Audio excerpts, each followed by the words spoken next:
नमस्कार मंडळी, मी नंदिनी माझ्या यूट्यूब चॅनलवर तुमचं खूप मनापासून स्वागत करत आहे। तुमच्या मनातील सर्व चांगल्या इच्छा स्वामी महाराज पूर्ण करो ही स्वामींच्या चरणी प्रार्थना करते आणि आजच्या व्हिडिओला सुरुवात करते।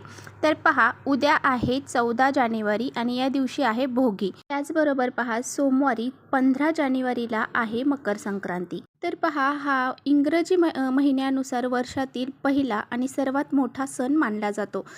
आपल्या हिंदू धर्मामध्ये प्रत्येक सणाला एक विशेष महत्त्व दिले जाते। तर या सर्व सणांमध्ये पहा, मकर संक्रांत जो सण आहे तर तो खूप महत्त्वाचा आणि विशेष मानला जातो। हा सण जो आहे तर त्याची सुरुवात होते भोगीच्या दिवशी म्हणजे 14 जानेवारीला आणि त्याचबरोबर 15 जानेवारीला मकर संक्रांत आणि तिसरा दिवस म्हणजे किंक्रांत। तर 1, 2, 3 दिवस हा सण साजरा केला जातो। आणि त्याचबरोबर महिला एकमेकींना घरी बोलून हळदी कुंकू करतात आणि वाण म्हणून काहीतरी वस्तू त्यांना देतात। तर अशा प्रकारे हा संक्रांतीचा सण साजरा केला जातो। आणि पहा, हा जो मकर संक्रांतीचा सण आहे तर तो खूप उत्साहाने आणि खूप आनंदाने साजरा केला। त्या दिवशी मोठ्यांना आणि लहान मोठ्यांना तिळगुळ देऊन जे रुसवे फुगवे आहे ते दूर करून तिळगुळ घ्या गोड गोड बोला या वाक्याने सुरुवात केली जाते। या सणामुळे पहा, नात्यांमध्ये गोडवा निर्माण होतो, एकोपा निर्माण होतो, म्हणूनच हा सण खूप महत्त्वाचा मानला जातो। तर पहा, या सणामधील पहिला दिवस जो आहे तर तो आहे भोगी। भोगी ही खूप महत्त्वाची मानली जाते।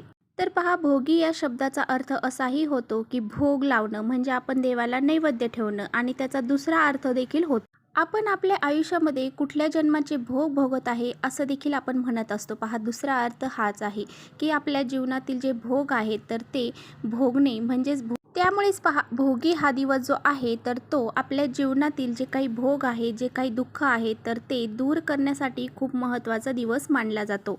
यामुळे पहा, आपल्याला पूजे अर्चा सोबतच काही उपाय देखील करायचे आहेत। त्यामुळेच आपल्याला दिवा अशा ठिकाणी एक दिवा लावायचा आहे ज्या दिव्यामध्ये आपल्याला काही वस्तू देखील टाकायच्या आहेत। असा हा एक दिवा जर आपण आपल्या घरामध्ये प्रज्वलित केला तर एका दिवसात तुमची कठीणातील कठीण इच्छाही पूर्ण होऊन जाईल। सर्व दुःख, भोग, दारिद्र्य, अडचणी नष्ट होऊन जातील। घरामध्ये काही इडापिडा असेल, काही तुमच्या घरामध्ये दोष लागलेले असतील, काही नकारात्मक शक्ती असतील तर ह्या सर्व दूर होऊन जातील आणि आपल्या जीवनाचे जे भोग आहेत तर ते नष्ट होऊन जातील। तर असा हा अत्यंत प्रभावशाली उपाय आजच्या व्हिडिओमध्ये मी शेअर करणार आहे। त्यामुळे व्हिडिओ कुठे स्किप न करता शेवटपर्यंत नक्की बघावा, जेणेकरून तुमच्यापर्यंत योग्य ती माहिती पोहोचली जाईल।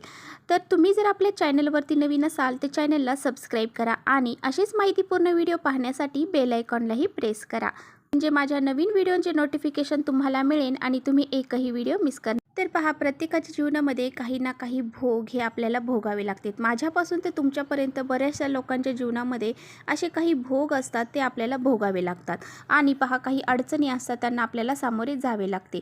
तर त्यामुळेच पहा, आपल्या जीवनामध्ये जर आपली खूप कठीण काहीतरी इच्छा आहे आणि ती पूर्ण होत नाहीये, बऱ्याच दिवसापासून आपण त्या इच्छा पूर्ण करण्यासाठी भरपूर प्रयत्न करत आहोत, परंतु तरीही ती इच्छा आपली पूर्ण होत नाही। त्याचबरोबर आपल्या घरामध्ये काही दुःख असतील, दारिद्र्य असतील, म्हणजे आपल्या घरावर असे काही दोष लावलेले असतील किंवा काही अडचणी असतील तर त्यामुळे त्या दूर करण्यासाठी सुद्धा आपण काही उपाय आपल्या घरामध्ये करायचे असतात। का आपल्याला हा उपाय कसा करायचा आहे? आपल्या घरामध्ये पैशाची कमतरता आहे, आपल्या घरामध्ये पैसा येत नाही, लक्ष्मी टिकत नाही, त्यासाठी सुद्धा तुम्ही हा उपाय करू शकता।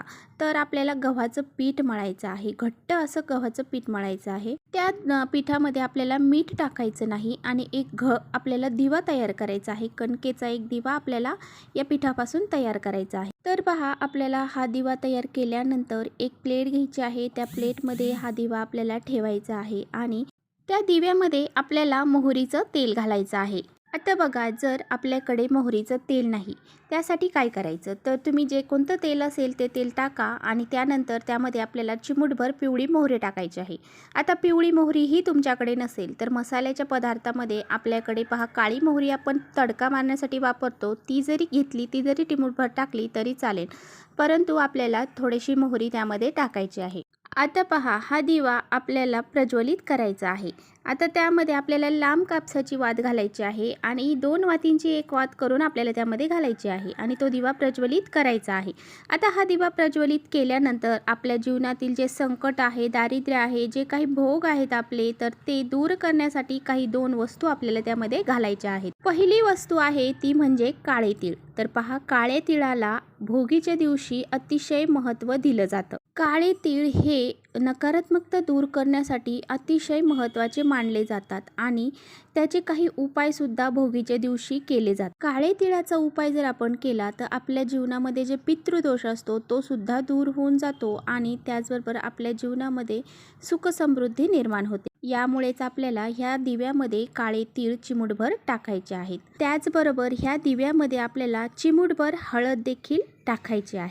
असा हा एक दिवा आपल्याला आपल्या देवघरामध्ये प्रज्वलित करायचा आहे. कणकेचा दिवा हा सर्व दिव्यांमध्ये म्हणजे चांदीच्या पेक्षा सुद्धा जो कणकेचा दिवा आहे तो सर्वश्रेष्ठ मानला जातो आणि त्याचे जे उपाय आहेत तर ते एकदम कारेगार ठरत असतात. आणि बघा, जेव्हा आपण असा हा काही इच्छा पूर्ण करण्यासाठी कणकेचा दिवा वापरतो तेव्हा आपल्या ज्या इच्छा आहेत तर त्या पूर्ण होण्यासाठी खूप लवकर मदत होत असते, म्हणजे खूप लवकर आपली इच्छा पूर्ण होत असते. यामुळे आपल्यावरती देवदेवता देखील प्रसन्न होत असतात.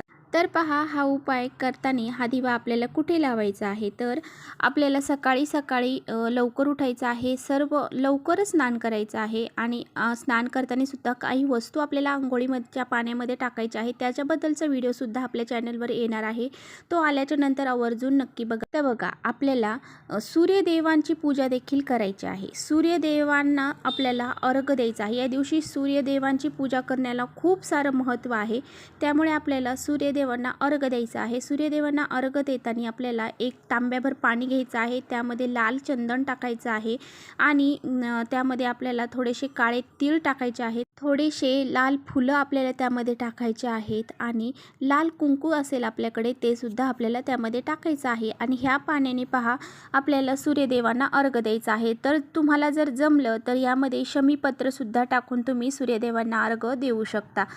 नसेल तुमच्याकडे शमीपत्र तर काही हरकत नाही, एवढे जे साहित्य सांगितलं तेवढ्याने सुद्धा तुम्ही हा अर्घ देऊ शकता. आता बघा, आपण देवघरामध्ये हा दिवा प्रज्वलित केलेला आहे. हा दिवा आपल्याला काय करायचा आहे, सकाळी जर तुम्ही उपाय करणार असाल तर मग सकाळी लवकरच तो दिवा जो आहे, जो आपल्या घरामध्ये सूर्याचा प्रकाश येतो तर त्या तिथे आपल्याला हा दिवा प्रज्वलित करायचा आहे. आणि जर आपण हा उपाय संध्याकाळी करणार असाल तर हा दिवा आपल्याला देवघरामध्ये लावायचा आहे. आणि पहा, संध्याकाळी देवघरामध्ये तुम्ही हा दिवा लावणार असाल तर आपल्या जो नेहमीचा दिवा आहे तो वेगळा लावायचा आहे आणि हा दिवा वेगळा लावायचा आहे. आणि हा दिवा लावल्यानंतर पहा, त्या दिव्याला हळदी कुंकू वाहायचं आहे, अक्षता अर्पण करायचे आहे, फूल अर्पण करायचं आहे आणि त्या दिव्याला मनोभावे नमस्कार देखील करायचा. आणि देवाला प्रार्थना करताना आपल्या आयुष्यातील जे भोग आहेत, संकट आहे, दारिद्र्य आहे, हे सर्व दूर होऊन जाऊ दे अशी प्रार्थना आपल्याला करायची आहे आणि आपल्या मनातील जी काही इच्छा आहे तर ती पूर्ण होऊ दे अशी सूर्यदेवांना प्रार्थना करायची आहे, लक्ष्मी मातेला प्रार्थना करायची आहे. हा दिवा लावल्यानंतर घरातील सर्व सदस्यांनी ह्या दिव्याच्या पाया पडायचा आहे, नमस्कार करायचा आहे आणि आपल्या इच्छा व्यक्त करायच्या आहेत. आता बघा, दुसऱ्या दिवशी ह्या दिव्याचं काय करायचं, हा दिवा उचलायचा आहे आणि एखाद्या झाडाखाली टाकायचा आहे, जेणेकरून तिथे मुंग्या येऊन त्या खाऊन जातील. अशा प्रकारे आपल्याला हा दिवा ठेवायचा आहे. तर चला, इथेच करते व्हिडिओचा एंड. व्हिडिओ तुम्हाला थोडा जरी आवडला असेल तर नक्की लाईक करा. चॅनलवर नवीन असाल तर चॅनलला सबस्क्राईब करा. परत भेटूया अशा छानशा व्हिडिओसोबत. तोपर्यंत श्री स्वामी समर्थ.